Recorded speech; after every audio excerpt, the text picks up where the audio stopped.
بسم الله الرحمن الرحيم. الحمد لله وكفى وسلام على عباده الذين اصطفى، أما بعد فأعوذ بالله من الشيطان الرجيم. بسم الله الرحمن الرحيم.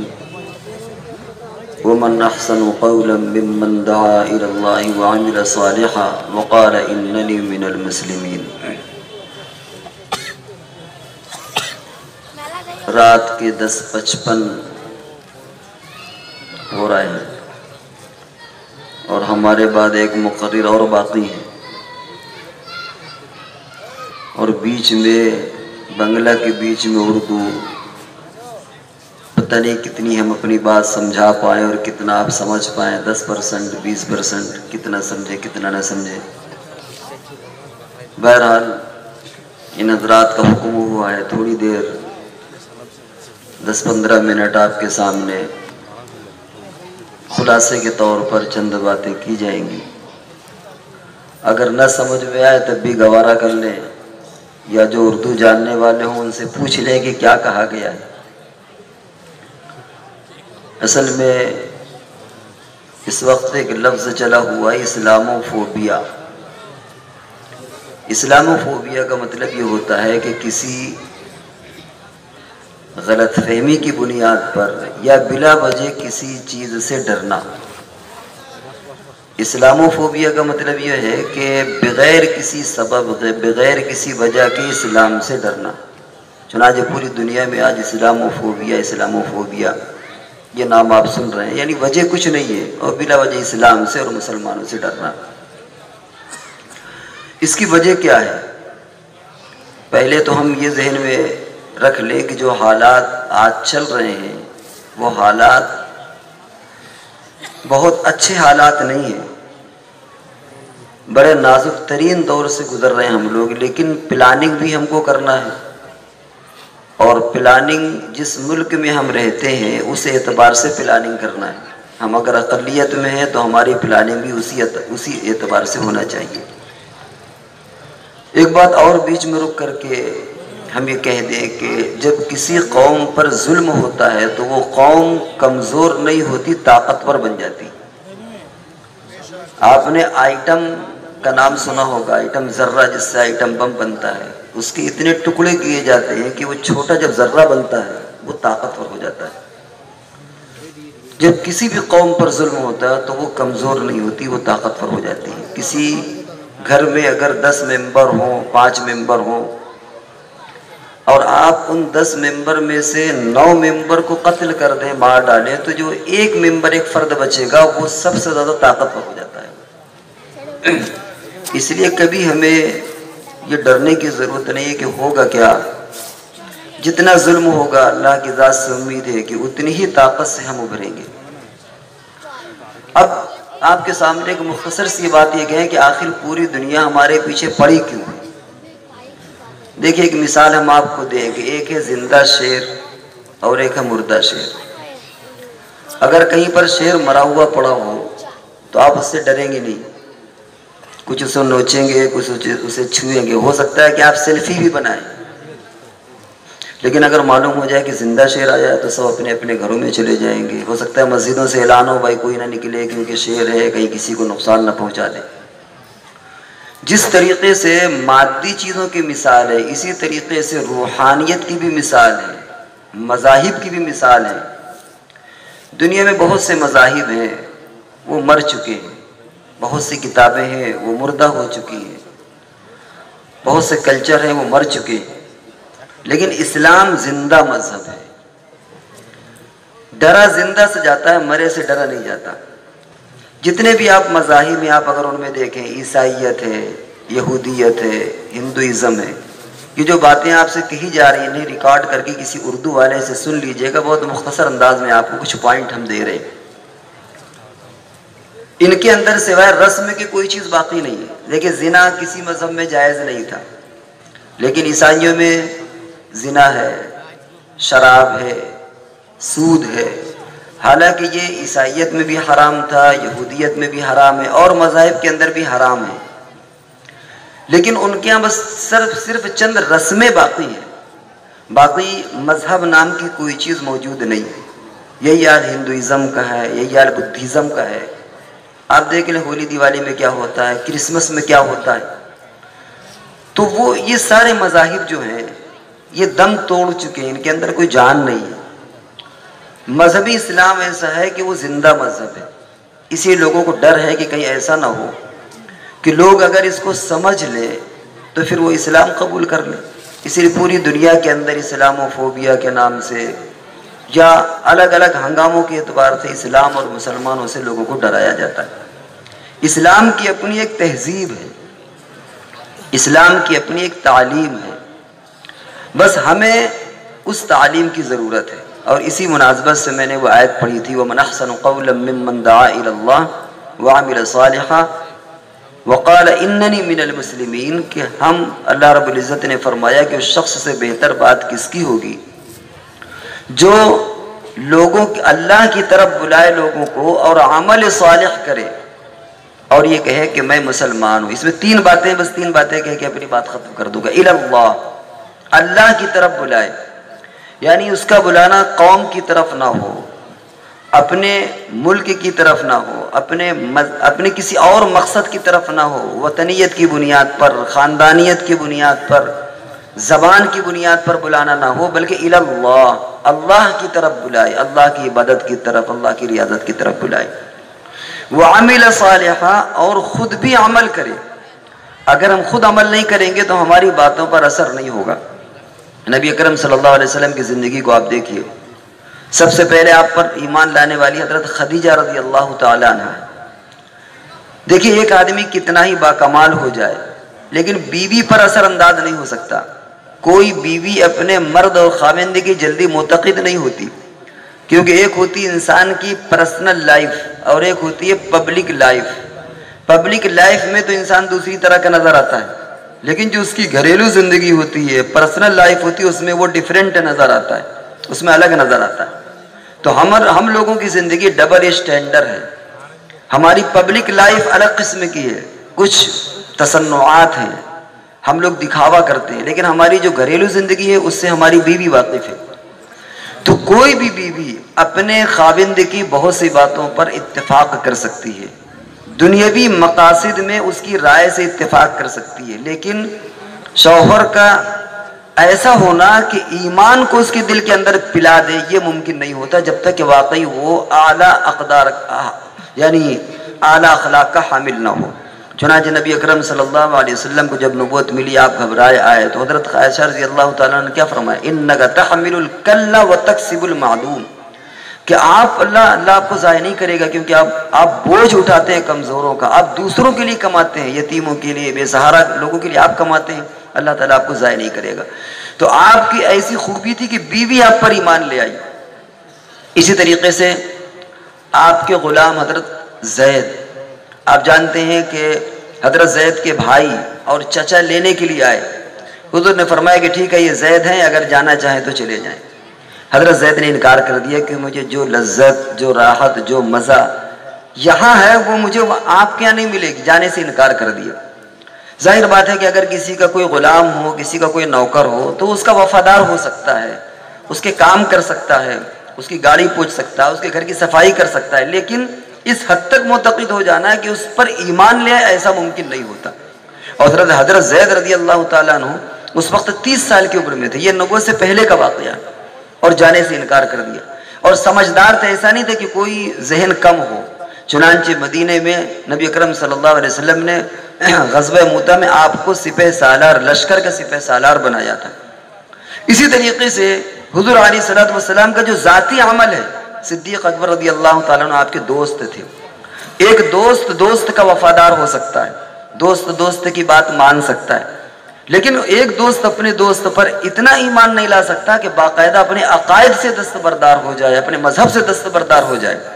اور حضرت صدیق اکبر رضی اللہ تعالیٰ عنہ حضور علیہ السلام پر ایمان لے آئے. اسی طریقے حضرت علی رضی اللہ تعالیٰ عنہ اور ایک پوری تفصیل ہے.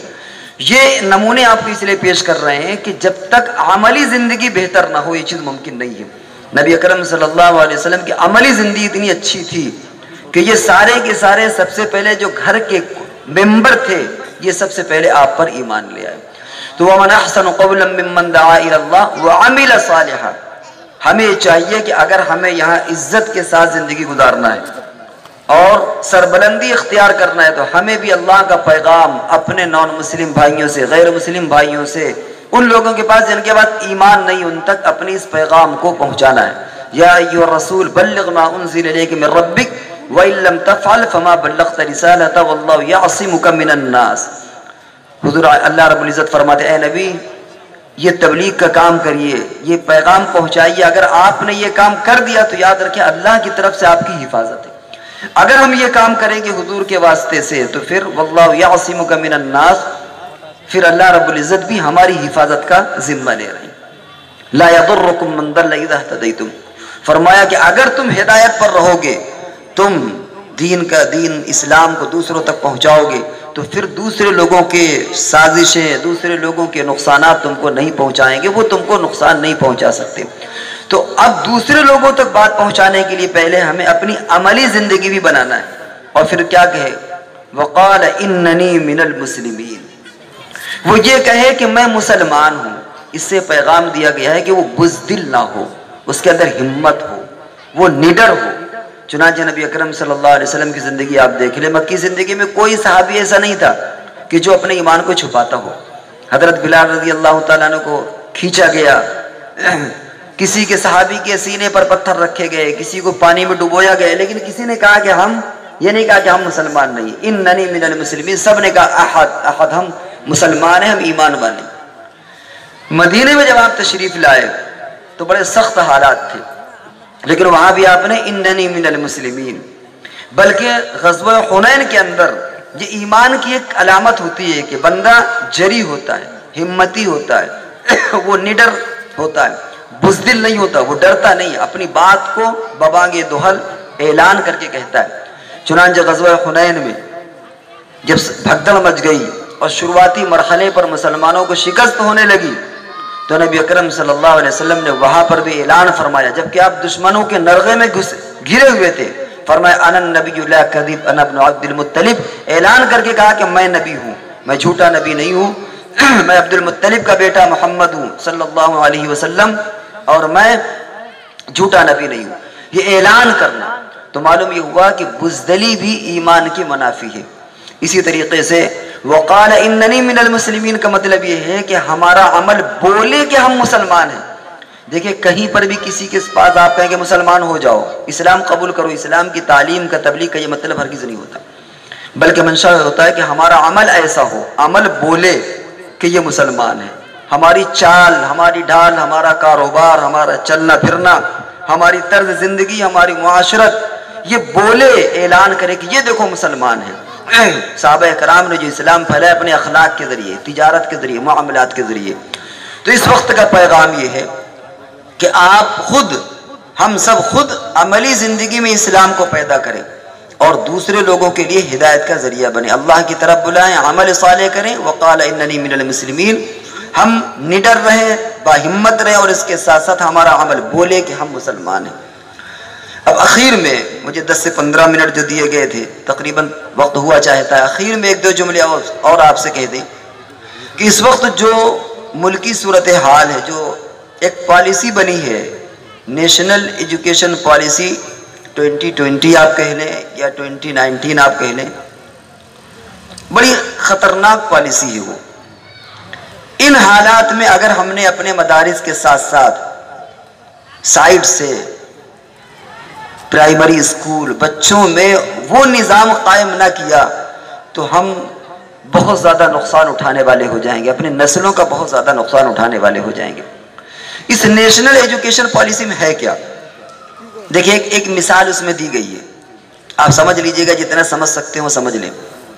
مثال کے طور پر ایک مندر ہے، مندر کے باہر کچھ داڑھی ٹوپی والے لوگ بیٹھے ہوئے ہیں، ہاتھ میں کٹورا ہے، اور نکلنے والا کیا ہے؟ وہ نکلنے والا کوئی پنڈت نکل رہا ہے، چوٹی ہے، کشکا لگا ہوا ہے یا ٹائی لگائے ہوئے ہے، اور مانگنے والے کون ہیں؟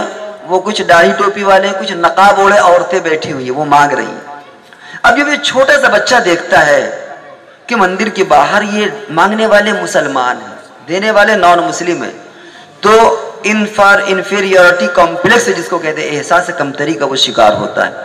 ارے مسلمان ایسے ہوتے، بھیک مانگتے ہیں، دینے والے یہ وہ ہیں. یہ ان کے دلوں کے اندر ایک چیز پیوست ہو جاتی ہے کہ مسلمان بہت نیچ ہوتے ہیں، چھوٹے ہوتے ہیں. فرض کر لیجئے کہ اگر مسلمان بناتے اس کتاب میں پکچر تو کیسی بناتے؟ اس میں بناتے کہ ایک مسجد ہے اور باہر سادھو اپنا کشکول لیے بیٹھے ہوئے ہیں، مالا ڈالے ہوئے، کچھ نان مسلم عورتیں بیٹھی ہوئی ہیں. اب یہ مسلمان داڑھی ٹوپی لگاتے ہوئے یہ بھیک دیتے ہوئے نکلتا تو اب مسلمانوں کا بچہ دیکھتا اگر یہ مسلمان دینے والے ہوتے ہیں، مسلمان بڑے ہوتے ہیں. اس طرح غیر شعوری طور پر ہمارے بچوں کے ذہن میں اسلام اور مسلمانوں کا نیچ پنا کم، اس میں اس کی حقارت بٹھائی جا رہی ہے اور دوسرے مذاہب کو اوپر چڑھایا جا رہا ہے. اس میں کہیں بظاہر کفر کی تعلیم نہیں ہے، لیکن اس اعتبار سے پورے جو 2000 سال پہلے کا سیولائزیشن، اسے نام ہندوازم کا نہیں دیا گیا، اسے نام ہے ہندوستان کی پرانی تہذیب، اولڈ کسٹم، پرانی تہذیب ہندوستان کی. ظاہر بات ہے 2000 سال پہلے پرانی تہذیب کیا؟ پوجا پاٹ یہی سب چیزیں تھیں، وہ اس کے اندر دیا گیا. اب ظاہر بات ہے کہ آپ تہذیب سے انکار نہیں کر سکتے. آپ یہ نہیں کہہ سکتے صاحب ہم ہندوستان کی تہذیب کو نہیں مانتے، پھر کہیں گے صاحب یہ تو ملک مخالف لوگ ہیں، یہ تو دہشت گرد ہیں، ملک مخالف ہیں. اس لیے اس انداز میں وہ ایجوکیشن پالیسی تیار کی گئی ہے.